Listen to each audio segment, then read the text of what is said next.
ఒక star hero comeback ఇస్తే ఎలా ఉంటుందో తెలుసా? బాక్స్ ఆఫీస్ ఎలా వణికిపోతుందో తెలుసా? ఆ వసూళ్లు ఎలా ఉంటాయో చూస్తారా?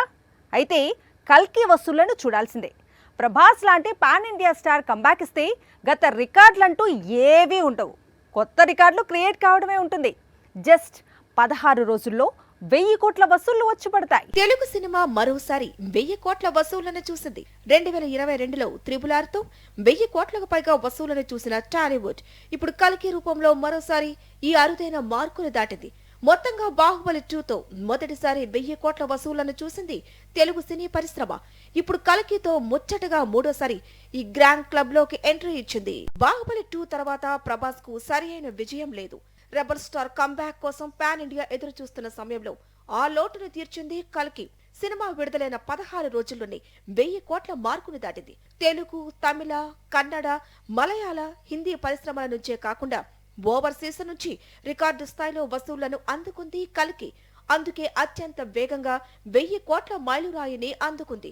1000 కోట్ల తర్వాత కల్కి ఎంత కొల్లగొడుతుంది అనేది చూడాల్సి ఉంది.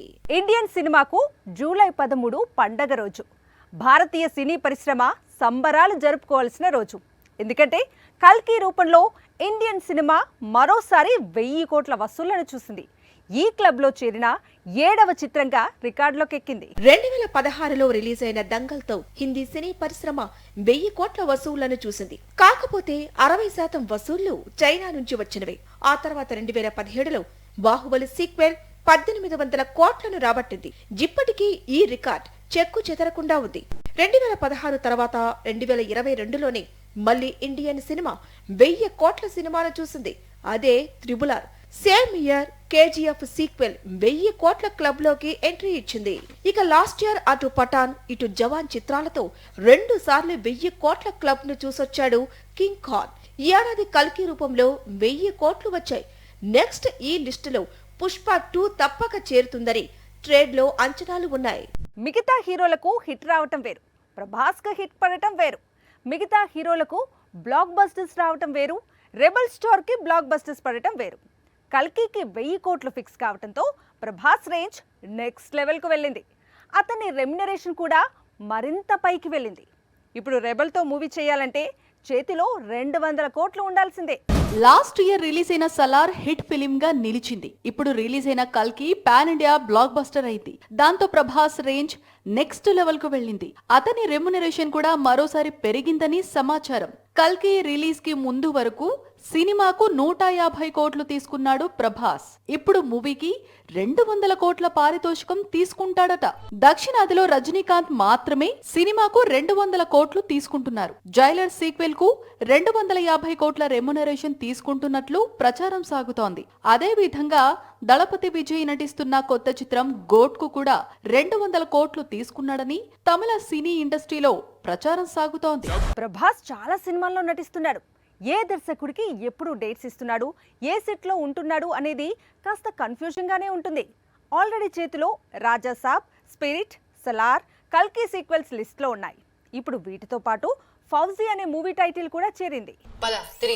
బాక్స్ ఆఫీస్ ముందుకు ప్రభాస్ ఏ రూపంలో తిరిగొచ్చినా, ఏ టైటిల్ తో వచ్చినా కలెక్షన్ల వర్షం కురిపించేందుకు ప్రేక్షకులు సిద్ధంగా ఉన్నారు. అందుకే రెబెల్ స్పీడ్ తగ్గడం లేదు. ప్రస్తుతం తన స్టార్డమ్ తో ప్రయోగాలు కొనసాగిస్తున్నాడు.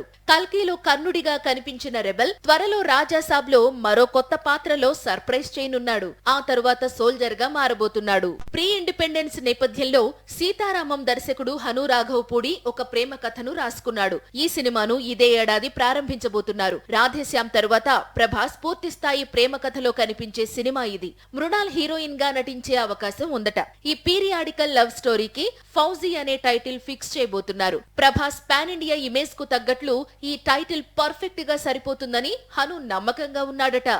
RRR అనే సినిమాతో తెలుగు హీరోలు రామ్ చరణ్, తారక్లు గ్లోబల్ స్టార్లుగా మారారు. దాంతో వీరిద్దరికీ కొత్త సినిమాల కోసం ప్రపంచవ్యాప్తంగా అభిమానులు ఈగర్ గా వెయిట్ చేస్తున్నారు.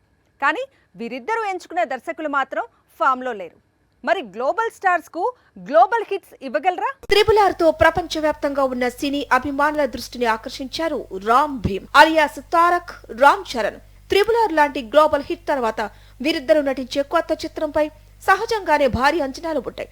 అందుకు తగ్గట్లే ఈ ఇద్దరు మంచి ప్రాజెక్టులను సెట్ చేసుకున్నారు. కాకపోతే దర్శకులే ఫామ్ లో లేకపోవడంతో అభిమానులను కాస్త కలవరపెడుతోంది. త్రిబుల్ లో నటిస్తున్నప్పుడే శంకర్ తో గేమ్ చేంజర్ ప్రాజెక్టు ఫిక్స్ చేసుకున్నాడు రామ్ చరణ్. సీన్ కట్ చేస్తే ఈ సినిమా రిలీజ్ కు ముందు భారతీయ 2 రిలీజ్ చేసి కొత్త డౌట్ క్రియేట్ చేశాడు శంకర్. ఇక కొరటాలతో మూవీని త్రిబుల్ లో నటిస్తున్నప్పుడు ఫిక్స్ చేసుకున్నాడు తారక్. ఈలోపు కొరటాల ఆచార్య తీసి డిజాస్టర్ చూశాడు. ఫామ్ లో లేని దర్శకులతో సినిమాలు చేస్తూ గ్లోబల్ స్టార్లు ఎలా బాక్స్ ఆఫీస్ ను షేక్ చేస్తారో తెలుసుకోవాలంటే కొద్ది రోజులు ఆగాల్సిందే. ఒకప్పుడు అతను బాలీవుడ్ ను శాసించాడు. ఏ సినిమా తీసుకొచ్చినా మినిమం 100 కోట్లు వసూళ్లు వచ్చేవి. దాంతో మినిమం గ్యారంటీ హీరో అనే ఇమేజ్ తెచ్చుకున్నాడు. సీన్ కట్ చేస్తే ఇప్పుడు ఆ మినిమం కూడా పోయింది. కనీసం పెట్టిన పెట్టుబడి కూడా రావటం లేదు. పేరు చూస్తే పెద్ద స్టార్, కలెక్షన్స్ చూస్తే మాత్రం కొత్త హీరో డెబ్యూట్ కంటే దారుణంగా ఉంటున్నాయి.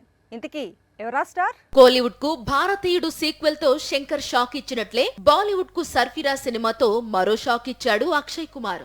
ఆకాశం నీ హద్దురా హిందీ రీమేక్ ను చూసేందుకు నార్త్ సైడ్ ఆడియన్స్ కు మినిమం ఇంట్రెస్ట్ లేదు.